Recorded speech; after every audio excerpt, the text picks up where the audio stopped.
Hey folks, today I'm going to talk to you a little bit about gas masks and actually do a gas mask unbox.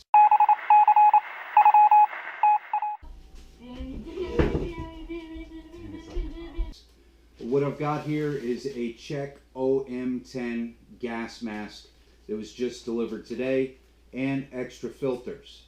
So let's go ahead and open it up and see what we've got.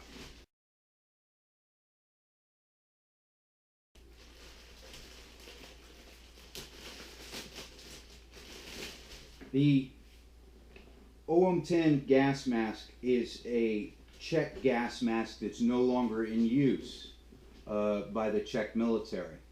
Now, you will have people blast this item as, oh, it's obsolete, it's old, etc., and so on.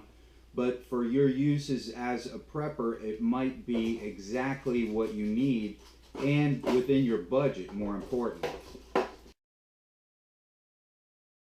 You'll see that this is packed in the original bag, which is water resistant but not waterproof.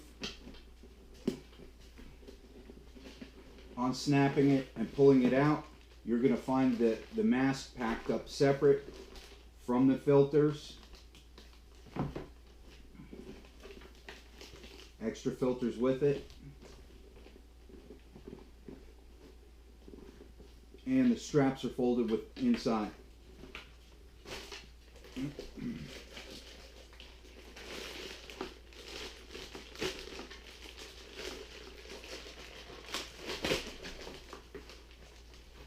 Opening up the bag with the mask,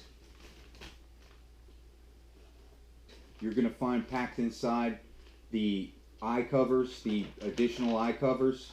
You're going to find the mask itself, and down inside the mask, you're going to find the inlet valve covers.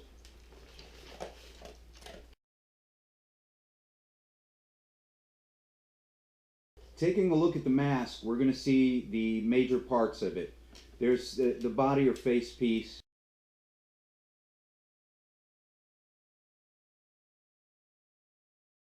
The lenses. You'll see a hole on either side of the cheek piece, which is your inlet valve. And you'll see this assembly on the front, which is your voice meter and your exhale valve. Now, the thing I'm already disappointed in is I ordered this with the drinking tube. The drinking tube generally wraps around right here, but the model that they sent me does not have the drinking tube. Drinking tube is so necessary. If you've ever worn a gas mask out in the field and done some work, you'll find that you dehydrate rather rapidly and succumb to heat problems. So that drinking tube actually fits into the MBC cap on a GI canteen and also fits into some of the CamelBaks. Now, it might require an adapter on the CamelBak, but you're going to need to try it for yourself. Now, looking further at the gas mask and the parts of the gas mask, you're going to see the harness on the back. You want to inspect all of this as you go. Now, this particular model comes with this actual dummy cord. The dummy cord will go on your neck as you wear it. So you're going to see the head harness, and you're going to need to, when you get your mask together, you're going to want to pre-stage that. And what I mean by pre-stage is you don't want to have these tabs all the way out where it's hard for you to grasp them in a hurry. You want to fit it to your face and have a bit of the tab pulled so that it's easy for you to don it and then pull it tight. Assembling the gas mask, the very first thing that you want to put on is these protective eyepieces. The purpose of the protective eyepieces is so that they are the ones that get scratched, broken, whatever, versus breaking the ones or scratching the ones on your mask and having to get a completely new mask. So you always want to put those on from the very start, just to ensure that your eyepieces are protected. The way that you're going to put those on is to roll it back over the edge, place it as it sits, and then work your way around, fitting that rubber gasket onto your eyepiece.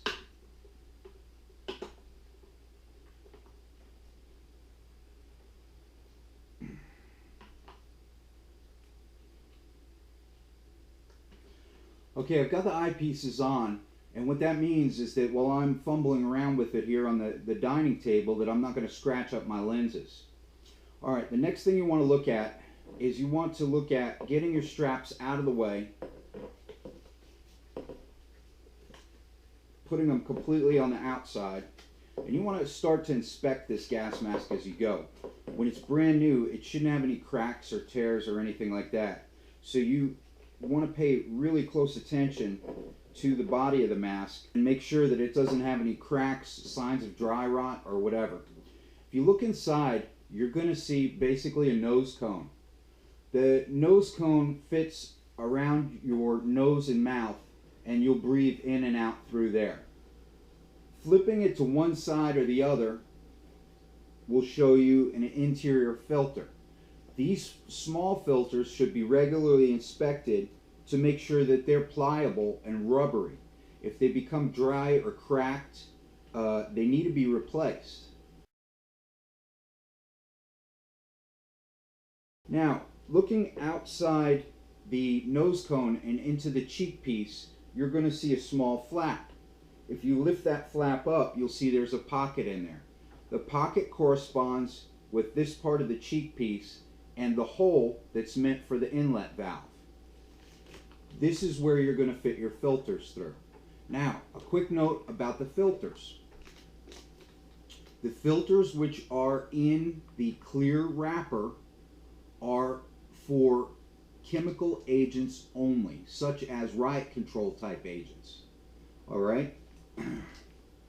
They will, however, give you some protection against biological contamination or radiological contamination as found in fallout.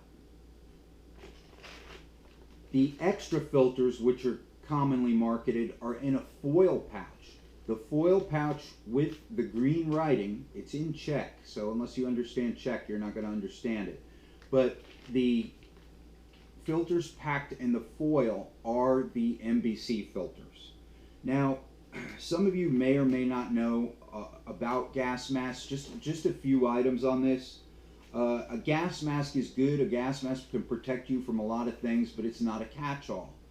Okay, the gas mask works by protecting you against particulates.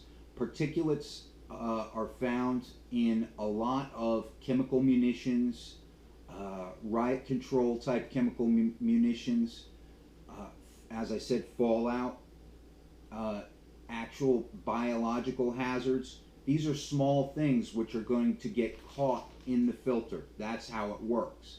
Now, in situations such as a gas which would replace oxygen or take the place of oxygen, these are ineffective. For example, for that would be chlorine. If you're going to work in a chlorine environment, you need a fresh air tank. But for our purposes as preppers, believe it or not, this little riot control filter will do most of what we need it to do. What do we as preppers need this mask to do? Well, as I said, we need it to protect against biologics, such as if there is a plague. We need it to protect us against riot control agents, which we may be deploying ourselves, and we need it to protect us against fallout. Opening up the riot control, which is what I'm going to keep in here,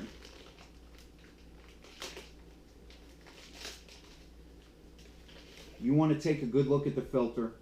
Make sure that this edge is not bent, crimped, or anything, that it's in good shape from the factory. You also want to go ahead and pull off this little packing cover here and set that aside. Inside that, you're going to see where your valve covers screw down inside. You want to inspect and make sure that those threads are okay to accept it. Now, this is the tough part on getting these in.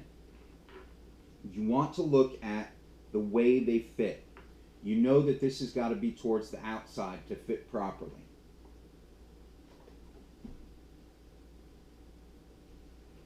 And you'll see that the filter that I just opened goes in the right cheek piece like this. going to be quite a stretch to get it in.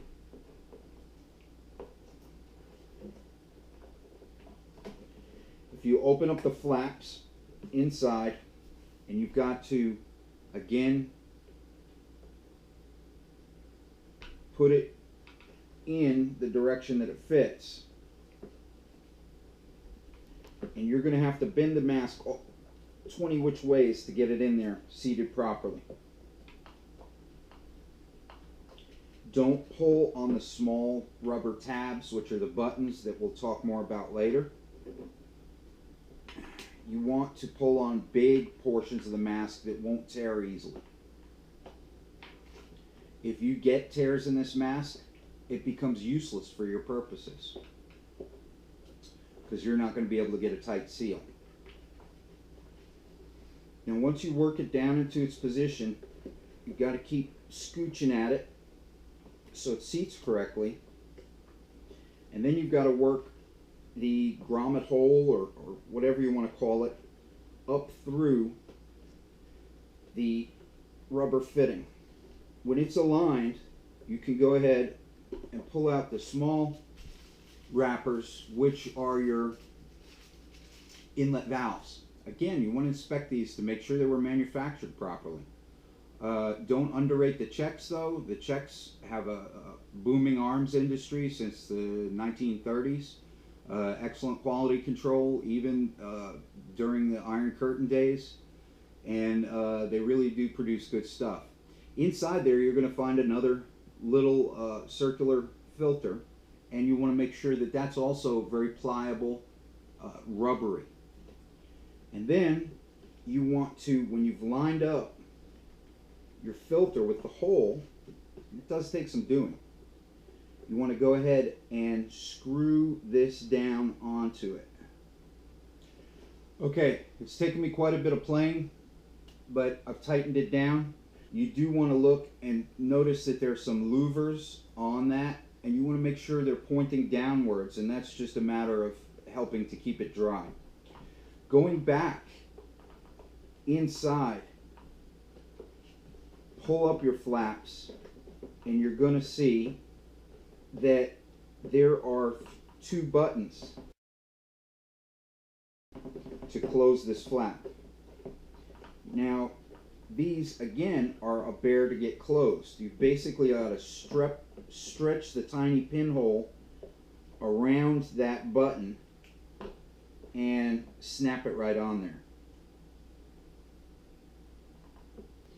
Once you get the two buttons closed, take a look at the base of the nose cone, and you're going to see another buttonhole there. That's going to go onto one of the buttons that you've already done, the far one. And that just holds the nose cone open so you can get your face in there, so the nose cone doesn't bend in when you're trying to put your mask on. Okay, I've got one in. I pulled out my other filter. Now, a thing with these packing plugs, I'm going to set them aside and keep them. Who knows, I might change out filters at some point in time and yet want to keep these, and I'll repack them with the packing plugs. Okay, after a lot of struggling, I've gotten the filters in. I've buttoned all the holes and straightened out the nose cone, and it's all ready to go. Now, some more about this gas mask. You'll hear some chem bio guys, especially military chem bio guys, saying, oh, don't get that one, it's junk, or it's outmoded, or you can't count on the filters. All right, I paid $12 for this, and I would be comfortable working in, well, as comfortable as one could be, working in a fallout environment wearing this mask, because it does what it needs to do. It filters particulates. Some flaws in this mask, as it's an older design, you have a very hard time getting a stock weld. A stock weld is your cheek against the stock of the rifle to line up your sights. You'll find that you almost feel as if you've got to hyperextend your neck and get it up over the stock to actually see your sights. Now, some things that can eliminate this would be a laser, for one, and practice, practice, practice. Because if this is the mask you're going to use, you're going to need to practice shooting with it. Everyone will talk about age of the filters, and filters can last X amount of time, etc., and so on. Now, the filters not being used but sitting inside here, as long as they stay in a good environment, climate controlled, and you're not sucking air through them, will, for your purposes, last a long time. Additionally, these NBC filters packed in the foil should last a long time. Would these be issued to police department or military? No, because of liability issues. It's older equipment. Something to keep in mind, you want to prevent these filters from getting wet. In the American gas masks, they will generally give you a large plastic bag to put it in if you're in an excessively moist environment or doing a river crossing or something like that. Do not keep this in a Ziploc type bag though, as a matter of course, because the moisture that may be in your mask when you put it in the bag could cause condensation and let that moisture just sit on the filters and eat away at them. So you just want to keep it dry, but in the type of container like the original bag, which will let some airflow through.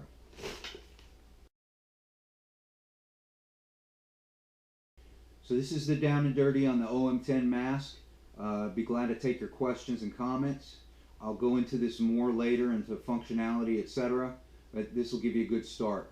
I think it's a good item to add to your arsenal, especially if you're planning on using OC or CS yourself. Thanks for your time. Stay safe. Yes. The American ones are like that. Daddy, I am your father.